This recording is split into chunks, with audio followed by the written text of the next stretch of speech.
Selon l'annuaire statistique 2023 du ministère des Petites et Moyennes Entreprises, de l'économie sociale et de l'artisanat, en 2022, le Cameroun totalise 349 722 PME. Conscient du fait que ce chiffre représente 99% du stock national d'entreprises, le gouvernement, à l'occasion de la 7e édition des Journées nationales de la PME, qui s'est tenue les 12 et 13 décembre 2023 au Palais des Congrès à Yaoundé, mise sur l'éclosion des acteurs locaux dans l'agro-industrie, le bois et le coton textile cuir.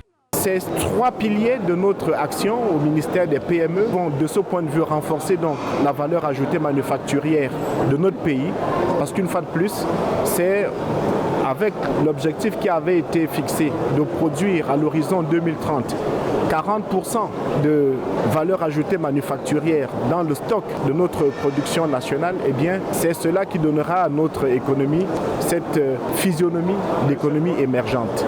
Avec l'adoption de la nouvelle stratégie de développement 2020-2030, le MIP-MESA, à travers ses 3 sous-secteurs, souhaite accompagner davantage les PME afin de promouvoir les atouts naturels du Cameroun. À la lumière du thème qui a été choisi, qui porte précisément sur la politique d'impôt substitution et la structuration des chaînes de valeur.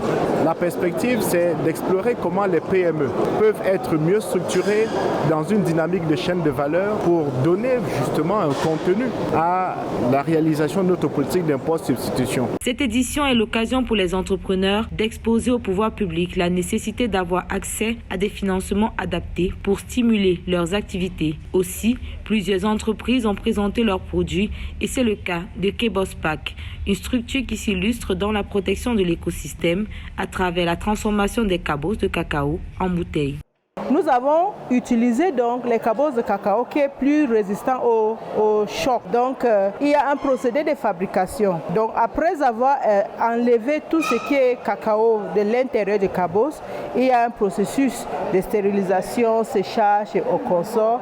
Et maintenant avec les cires d'abeilles, ça sert de vernis pour donner cette brillance et aussi pour rendre ça ferme comme vous voyez là. Pour les autorités nationales, cette dynamique du ministère des Petites et Moyennes Entreprises vise à enclencher la dynamique de transformation locale afin que celle-ci puisse renforcer les importations de biens similaires.